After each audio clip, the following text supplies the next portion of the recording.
Joining me now is one half of the Bellator 265 co-main event. We got featherweight contender JJ Wilson. JJ, how's South Dakota treating you so far, man? South Dakota is nice. Went down the falls yesterday. It's beautiful down here. Yeah, absolutely. And big slot, big opportunity here. You don't see very often on press releases that a promotion announces like, this is going to be our title eliminator. This is the guy that's next in line. I know you said after your last fight you wanted the title shot, but this is going to be as close as you can get, right? This is going to be the next best thing. Mm-hmm. You know, after my last fight, I wanted either a fight to get me to title contention or the title fight.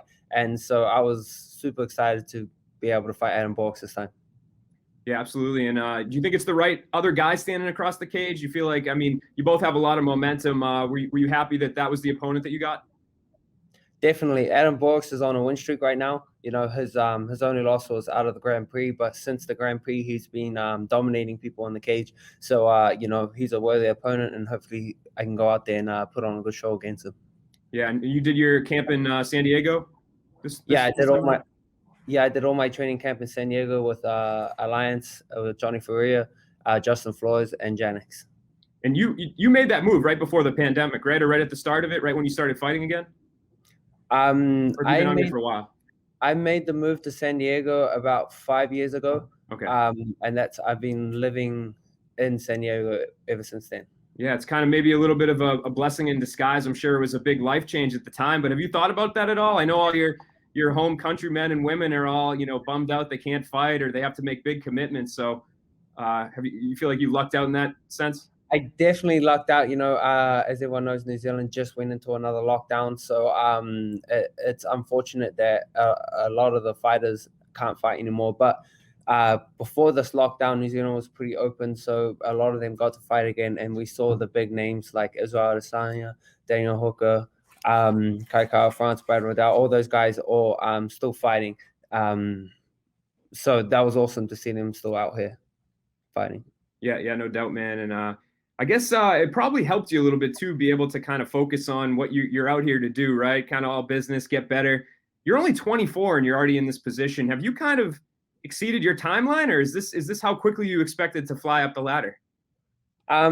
Realistically, I didn't have any expectations. When I first decided to move here, I was with my coach, Johnny Faria, and we were talking, and I said, you know, I want to be a world champion. And he goes, well, let's focus on jiu-jitsu. And then wherever the road takes you, if it goes to MMA, we'll follow that road. And, you know, that's the road that we ended up going down. And to be in this position already I'm just stoked, you know, happy. Yeah.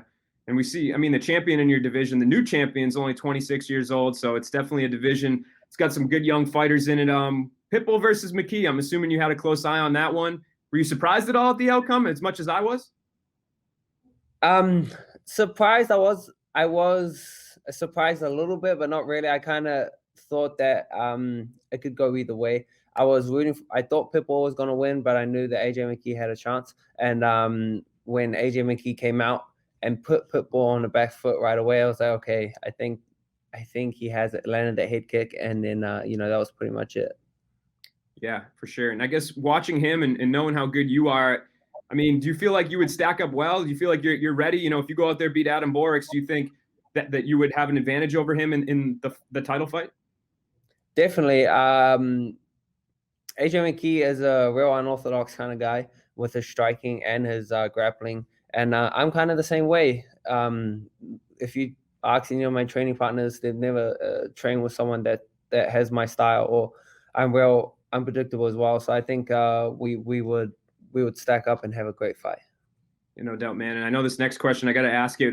Next time you see me, you can slap me in the face. Probably the last thing you want to be talking about. But how confident are you in the weight cut? I know that's been something that's the last 2 out of the last 3. You've had some issues on the scales. You feel pretty confident that things are under control for this one? Definitely. This time I'm feeling a lot better. You know, today is pretty much the weight cut day. I'm 8 pounds away. So, you know, it should be smooth sailing. Nice. And you talk about Adam Borics and how successful he's been. It's been tough for guys to beat him in this division. How do you go out there and do it? You know, he has a few holes, and we've been working on it. He's a traditional striker with not so great grappling. So you know, I want to go out there, put pressure on him, take him down, and submit him. Awesome, man. Well, I wish you the best of luck. I appreciate your time today, JJ, and good luck against Borics. Thank you very much, man. You have a nice one.